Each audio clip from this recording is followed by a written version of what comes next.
बिस्मिल्लाहिर्रहमानिर्रहीम। Welcome to my channel. आज हम जानेंगे रमज़ान अल मुबारक की अहमियत के बारे में। तो चलिए आइए शुरू करते हैं। रोज़े को अरबी ज़बान में सौम कहते हैं, जिसके लफ्ज़ी मानी हैं रुक जाना। रोज़ा हर आकिल और बालिग मुसलमान पर फ़र्ज़ है। यानी रोज़े को अरबी में सौम कहते हैं और सौम का मतलब है रुक जाना। तो रोज़े में हम खाने पीने से रुक जाते हैं और इसके अलावा तमाम छोटी बड़ी बुराइयों से भी रुक जाते हैं। और रोज़ा हर बालिग मुसलमान पर फ़र्ज़ है, बच्चे पर, बीमार पर रोज़ा फ़र्ज़ नहीं है। रोज़े की फ़र्ज़ियत के बारे में अल्लाह ताला का इरशाद है, मोमिनों, तुम पर रोज़े उसी तरह फ़र्ज़ किए गए हैं जिस तरह तुमसे पहले लोगों पर फ़र्ज़ किए गए थे, ताकि तुम परहेज़गार बनो। रोज़े की अहमियत का अंदाज़ा इस बात से लगाया जा सकता है कि अल्लाह ताला ने इसे पिछली उम्मतों पर भी फ़र्ज़ किया था। रोज़ा इंसानी हमदर्दी का जज्बा उजागर करता है। इस आयत से ये बात वाज़ेह होती है कि रोज़ा सिर्फ मुसलमानों पर ही फ़र्ज़ नहीं हुआ, बल्कि इससे पहले जो उम्मतें गुज़री हैं उन पर भी फ़र्ज़ था कि वो रोज़े रखें। इसी तरह रोज़ा इंसान में हमदर्दी के जज्बे को पैदा करता है। इसीलिए रसूल अकरम सल्लल्लाहु अलैहि वसल्लम ने फरमाया, और ये सब्र का महीना है और सब्र का सवाब जन्नत है, और ये गमगुसारी का महीना है, और इस महीने में मोमिन का रिज़्क बढ़ा दिया जाता है।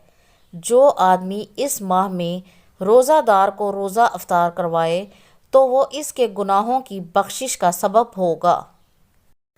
हजूर अकरम सल्लल्लाहु अलैहि वसल्लम ने फरमाया कि ये सब्र का महीना है और सब्र का सवाब जन्नत है, और ये महीना ऐसा है कि इसमें मोमिन एक दूसरे की मदद करें।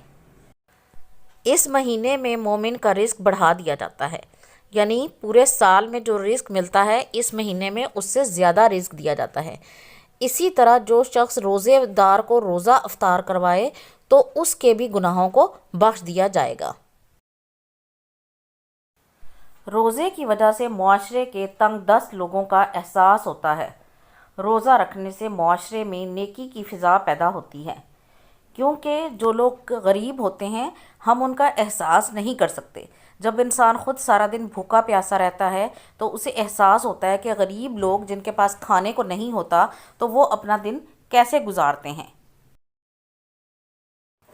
क्योंकि रोज़ादार रोज़ा रख कर अल्लाह की इबादत में मसरूफ़ रहता है, इसलिए अल्लाह ताला ने रोज़ेदार का बड़ा अजर रखा है। रमज़ान की ये खसूसियत है कि इस महीने में लोग आम दिनों की निस्बत ज़्यादा इबादत करते हैं और अल्लाह ताला को याद करते हैं। इसलिए अल्लाह ताला ने रोज़ेदार का अजर भी ज़्यादा रखा है कि जो शख्स इस महीने में इबादत करेगा उसका अजर दूसरे महीनों की निस्बत ज़्यादा दिया जाएगा। हदीस कुदसी है कि रसूल सल्लल्लाहु अलैहि वसल्लम ने फरमाया कि अल्लाह ताला फरमाता है, रोज़ा ख़ास मेरे लिए है और मैं ख़ुद इसका अजर दूंगा। दूसरी जितनी भी नेकियां हैं उन सब के सवाब की मिकदार मुकर्रर है कि एक नेकी के बदले में आपको 10 नेकियां दी जाएंगी या एक नेकी के बदले में आपको 300 नेकियां दी जाएंगी। लेकिन रोज़ा एक ऐसी नेकी है जिसके अजर का वादा अल्लाह ताला ने ख़ुद किया है कि ये रोज़ा ख़ास मेरे लिए है और इसका अजर मैं ख़ुद ही जितना चाहूँ रोज़ेदार को दूंगा। रोज़े के फ़वाइद। नंबर 1, रोज़ादार छोटी बड़ी बुराइयों से बचा रहता है, क्योंकि रोज़े का मकसद सिर्फ भूख प्यास नहीं है बल्कि इसका मकसद बुराइयों से बचना भी है। तो रोज़ादार आम दिनों में अगर कोई बुराई भी करता भी है तो रमज़ान के महीने में ख़ास तौर पर छोटी बड़ी बुराइयों से बचने की कोशिश करता है। सारा दिन भूखा प्यासा रहने से गरीब की भूख का एहसास होता है। अक्सर यूँ होता है कि हम लोग 3 टाइम या 4 टाइम खाना खाते हैं और 1 मिनट के लिए भी अपने पेट को खाली रहने नहीं देते। इसीलिए हमें भूख का एहसास नहीं होता और हम ये एहसास नहीं कर सकते कि दूसरा शख्स जो भूखा है वो कितनी तकलीफ़ में मुब्तला है। तो रोज़ा रखने की वजह से जब हम सारा दिन भूखा रहते हैं तो हमें गरीब शख्स की और भूखे शख्स की तकलीफ़ का एहसास होता है कि उस पर کیا گزرتی ہے اور اسے کتنا تکلیف محسوس ہوتی ہے۔ ایک دوسرے سے ہمدردی کا جذبہ پیدا ہوتا ہے۔ روزہ رکھنے سے انسان کی صحت بہتر ہو جاتی ہے۔ روزہ رکھنے سے ہمیں بھوکے پیاسے شخص کی حالت کا اندازہ ہوتا ہے اور ہمیں اس کی بھوک اور تکلیف کا زیادہ احساس ہوتا ہے۔ اس کے ساتھ ہی ہمارے مختلف اعضاء کو ریسٹ کرنے کا موقع ملتا ہے، جس سے انسان کی صحت پہلے سے زیادہ بہتر ہو جاتی ہے۔ رمضان میں سحری اور افطاری کا وقت مقرر ہوتا ہے۔ اس سے روزہ دار میں نظم و ضبط پیدا ہوتا ہے۔ عام دنوں میں تو ایسا ہوتا ہے کہ بہت سارے لوگ صبح کا ناشتہ ہی 11-12 بجے کرتے ہیں اور رات کا کھانا بھی رات کو 12-1 بجے جا کر کھاتے ہیں۔ رمضان کا مہینہ ہمارے اندر نظم و ضبط پیدا کرتا ہے، کیونکہ سحری اور افطاری کا وقت مقرر ہوتا ہے اور ہمارے معدے کو بھی ریسٹ کرنے کا موقع ملتا ہے جب وہ خالی رہتا ہے۔ تو روزے کے دوران بھوک پیاس اور خواہشات پر قابو پانے سے انسان کے اندر تقویٰ پیدا ہوتا ہے۔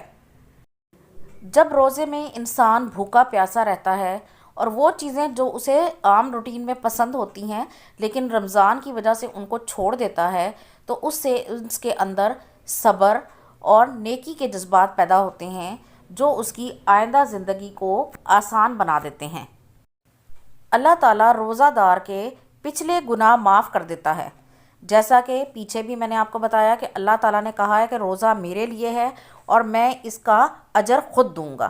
اگر اللہ تعالیٰ روزے دار سے خوش ہو، اس کے روزے سے خوش ہو، تو وہ چاہے تو اس کے پچھلے گناہ معاف کر سکتا ہے۔